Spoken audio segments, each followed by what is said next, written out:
importante parce que justement, il y avait l'événement entre l'Iran et Israël. Bah, mes streams ont été allégés à cause du foot et en même temps pris par l'actualité internationale. Donc c'est pour ça qu'il n'y avait pas TPMP cette semaine.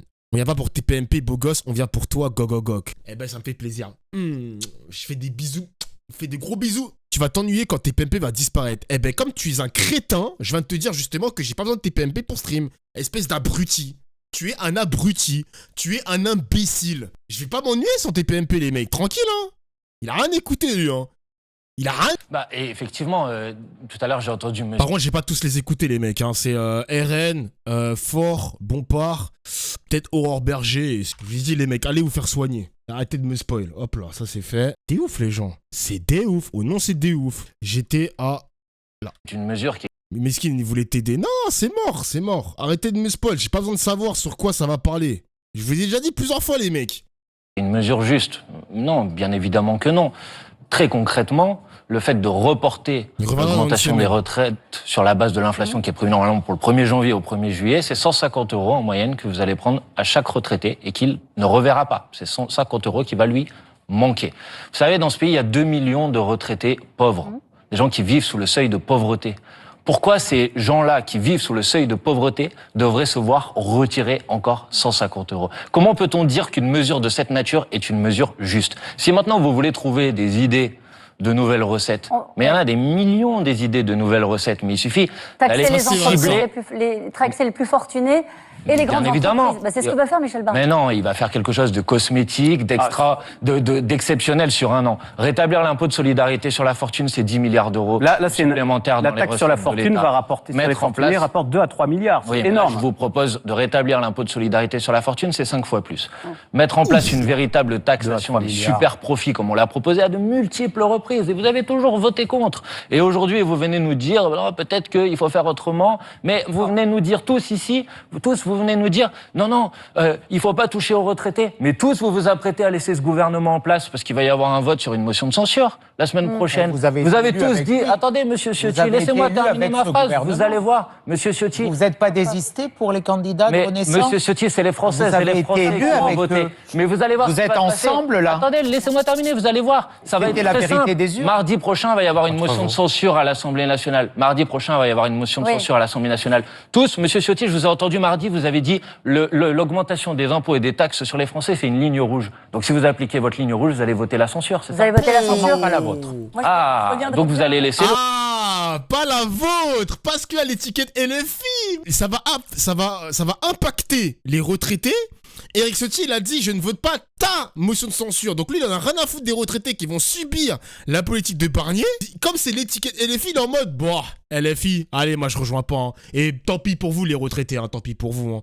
C'est trop une dinguerie, c'est vraiment de l'hypocrisie. C'est ça la politique. C'est des enculés, gros. C'est des enculés, gros. Les 2 milliards qui sont censés être récupérés par cette désindexation sur les retraités. Sur les retraités. Même 3 milliards. Je suis très gêné dans la mesure où... LFI fait la même avec le RN après. Il me semble que LFI, ils ont voté des motions de censure RN, hein, l'année dernière. On avait suivi en stream, les mecs. Hein. On a suivi. Il me semble que LFI avait voté une motion de censure RN. À vérifier. Jamais je... Vous êtes sûr, les mecs? Jamais. Sûr. LFI. Je vous crois. Si vous me dites que non, bah je vous crois. Ok. Je peux le déplorer aussi pour la LFI, les mecs. Hein, ça change pas. Hein. Genre, moi, je trouve ça dégueulasse comme méthode, quoi. C'est de l'hypocrisie aussi, même du côté de la LFI. Hein. Jamais par principe de gauche, normalement. Ok? Il y a 4 France, les mecs. Il faut accepter cette différence. Il faut l'accepter. La question des retraités, si vous le voulez bien. Bon, bah voilà, la question vous est posée, puisqu'il y aura effectivement une proposition d'abrogation. Les questions, mais... vous pouvez y répondre. Attendez, non, mais répondre, ne vous inquiétez pas, madame Lavalette. Ne vous inquiétez pas, tout va bien. Non, pour les gens qui nous regardent, il y aura une proposition du Rassemblement. Oui, il y en aura une à nous aussi. Peut-être que madame Lavalette répondra à la question. Attendez. Tranquille, on va voter. Je vais répondre à ta question tranquille, dans la Lavalette. Détente, on est en détente, tranquille. Attendez. D'abord, je pense quand même que les électeurs de M. Bardella et de Mme Le Pen seront ravis d'apprendre qu'ils ont voté pour des candidats qui défendent la retraite par capitalisation. C'est ce que vient de dire M. Ciotti. Je pense que vos électrices et vos électeurs sont ravis de savoir que certains des candidats pour qui ils ont voté sont partisans de la retraite à 65 ans comme M. Ciotti ou de la retraite par capitalisation. Les vôtres ont maintenant, je vais vous dire, mais madame, maintenant, je vais vous dire les choses de manière très claire. Ce gouvernement ne veut pas abroger la réforme des retraites. Nous voulons le faire, abroger la réforme des retraites. Vous avez et donc, l'occasion le 31 en cohérence avec notre position. Pourquoi vous la votez pas d'ailleurs? Attendez, madame, je vous ai pas dit qu'on allait voter ci ou voter ça. Pour l'instant, je vous ai rien dit. Je vous ai juste dit que si vous voulez abroger la réforme des retraites, la première étape, c'est de censurer un gouvernement qui ne veut pas le faire. Et ça se passe pas le 31 octobre, madame, ça se passe mardi prochain. Pour l'instant, mardi prochain, vous n'avez pas l'intention de censurer ce gouvernement. Je peux vous dire vous voyez pourquoi. Vous êtes hypocrite. Voilà, oh là là, Manu, je t'aime, Manu. Voyez les shows. Oh, putain, il est chaud, ce mec-là était à côté de moi. Est-ce que les gars, vous pensez que j'ai récupéré un peu de matière grise par Bluetooth? Est-ce que vous pensez que Manuel Bompard, il m'a transmis son One for All? Il est chaud, non? Il m'a un peu... Non. Allez, bâtard. Non. Ou la mère et la fille. Parce que peut-être qu'aussi, il y a des meufs qui sont dans l'agriculture. Et ouais, je pense à vous, mesdames, je pense à vous. C'est vrai que c'est compliqué, ça. Devrait fermer. Écoutez, tous les gens qui travaillent sur ce sujet savent que l'héritage aujourd'hui est le principal facteur de maintien des inégalités en France. Tout le monde le sait, il y a 10 000 études sur ce sujet, c'est-à-dire c'est ce qui propage les inégalités. Les études de gauche. Non. Vous citez mais Monsieur Ciotti, Madame Cécile Duflot. Monsieur Ciotti, le Conseil d'analyse économique montre que 60% de la fortune maintenant est héritée et ne vient plus du travail. Voilà, écoutez le présentateur, il est même pas de gauche, le présentateur, imbécile de Ciotti, ton crâne chauve, là. Voilà, Monsieur Qui Ciotti. dirige Oxfam? Cécile Duflot. Oui, mais là, on parle du Conseil Je suis passé rattaché à Matignon. Je veux bien juste parole de terminer. chercheurs qui travaillent. Alors, allez, chacun votre tour. D'extrême gauche. Éric Ciotti. Le problème, je vais terminer, mais le problème de Monsieur Ciotti, c'est quand les faits vont contre sa vision politique, il conteste la réalité des faits. C'est un peu comme vous, d'ailleurs. Non, pas du tout, monsieur. Moi, je dis les choses. Je dis les choses.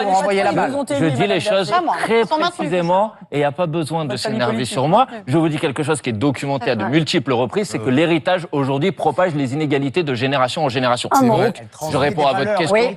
Donc, je réponds à votre question, madame. Je considère effectivement que quand on a un patrimoine de plusieurs, par exemple, de plus de 10 millions d'euros, puisque c'est de ça dont on est en train de parler, oui, on peut contribuer davantage. Et par exemple, on pourrait décider que ça permette de financer une allocation d'autonomie pour les jeunes. Au moins, on produit de la solidarité. On va poursuivre cette discussion.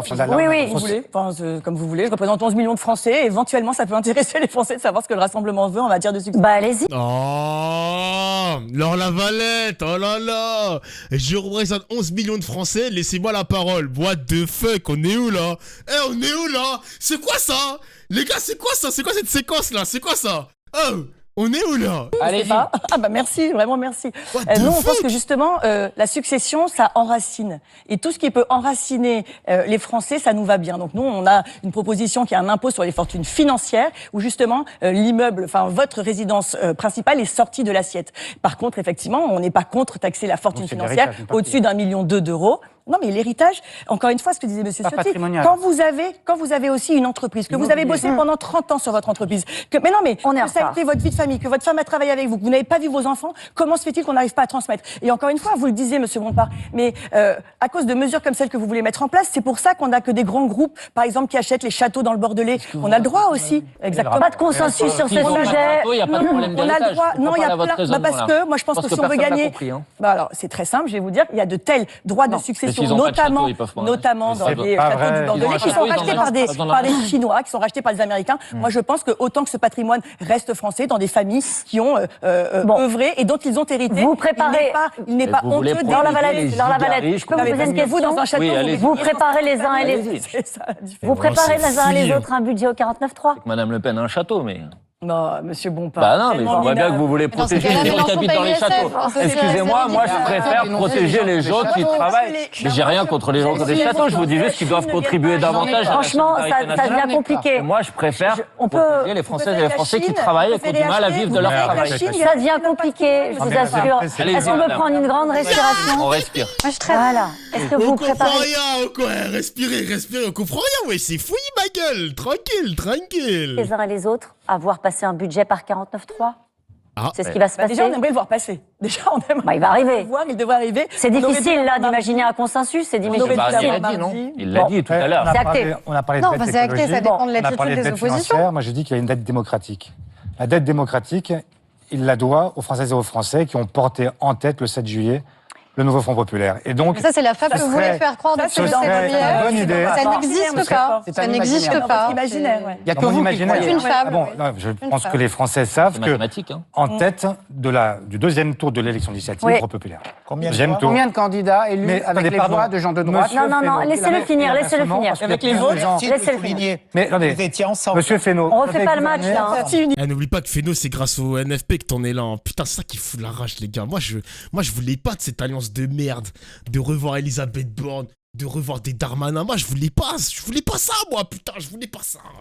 Monsieur Fesneau, vous avez gouverné pendant 2 ans avec un score de premier tour à l'élection législative de 2022 qui était 2 points inférieur au Front populaire. Donc, vous ne pouvez pas nous expliquer que nous, avec 28% au premier tour, Ce qui compte, c'est le nombre de députés que nous avons à l'Assemblée nationale, et vous le savez très bien, Olivier de Faure. sièges au deuxième tour, que nous ne sommes pas légitimes à gouverner. Olivier Faure. Faure. Très bien. Il a pas tort, Simplement, je il a dis qu'il y a pas une tort. dette démocratique. Et cette dette démocratique, elle doit être honorée. Comment? Moi, je suis d'accord pour qu'il n'y ait pas de 49.3. Mais dans ces cas-là, ça suppose que vous veniez sur des positions qui sont celles qui ont été approuvées, qui sont celles que les Français attendent. C'est pas possible de leur dire, par exemple, que sur le SMIC, on va leur donner 56 € comme Est-ce que vous êtes gage capable de toute forme. Est-ce que vous êtes capable de vous mobiliser? Vous êtes capable de mobilité, vous, intellectuellement, y compris avec nous? Mais je crois avoir fait preuve ce soir de mobilité. Ah non, tout l'été, vous nous avez C'est expliqué moi que vous aviez qui, tout à l'heure, gagné. ai Mon défendu- programme que mon Tout à- programme, Non, on a rien rien que mon fait ça. programme. On a toujours dit qu'on était près des Bon, compromis. ah, monsieur C'est moi Bompard qui a pas vous ai dit la dit J'ai un même chose. message. C'est même moi qui ai défendu. Ça montre bien C'est même moi qui ai que ce défendu M. scrutin Barnier face à vous. majoritaire à 2 tours est complètement Il y a caduque, un- puisqu'au soir des Il y a un ne représente message pas de du tout Bernard ce que veulent les Cazeneuve, en fait, Français. qui vous avait un peu été adressé dans Le Monde cet après-midi. Vous parliez de délit démocratique. Il dit, à force de délit de faciès des plus raisonnables à gauche, on finit par devoir subir la vraie droite. C'est qui cette question? À vous Peut-être à vous. À vous, je crois. Non, mais madame, Bernard Cazeneuve, je vais défendre Mais- Olivier Faure si vous voulez bien. Bah, ça s'adresse à tous les deux. Olivier. Elle Non, mais- s'adresse à tous les deux. Enfin, franchement, c'est quoi cette histoire? Vous croyez vraiment que... Enfin, quand C'est on ce qu'il voit- vous dit. Non mais, écoutez, moi je vais vous dire ce que j'ai à dire sur cette histoire. Oui. En fait, quelqu'un qui irait, un socialiste qui irait se livrer à la Macronie, donc à Ensemble pour la République. C'est ce que vous avez fait, monsieur Faure, enfin. Chut, laissez-le Je finir. vais finir. Oui, mais- Il serait dans les mains, en fait, de partis qui nous disent aujourd'hui Ah, c'est qu'ils ne chaud. veulent pas toucher à la réforme des retraites, qu'ils ne veulent pas toucher à l'imposition des plus riches, qui sont prêts, en fait, à désindexer les pensions des retraités, qui sont prêts à augmenter Vous allez le voter prix pour eux, de la monsieur consultation Faure médicale. Bref, quel est l'homme de gauche qui pourrait accepter même de venir au pouvoir dans ces conditions-là? Moi, je dis au C'est-à-dire qu'il n'y a jamais contraire de compromis qu'il possible fallait... avec vous. Non, Il n'y a jamais de coalition possible. ça veut avec dire vous. qu'il était possible de faire Berger a raison. différemment. C'est triste, en fait, pour possible, le Parti socialiste. Mais je vais aller Être jusqu'au dans bout les de ma mains comme pensée. ça Mais on va pas... Dans les mains de quoi? de LFI en Je vais permanence. Dans les mains de LFI, mais ça n'a rien à voir. Mais qui va s'allier avec des macronistes de merde qui ont foutu le pays dans le mur? Moi, je comprends pas ce délire. On n'a pas besoin de vous, les gars. Eh, on veut pas de vous.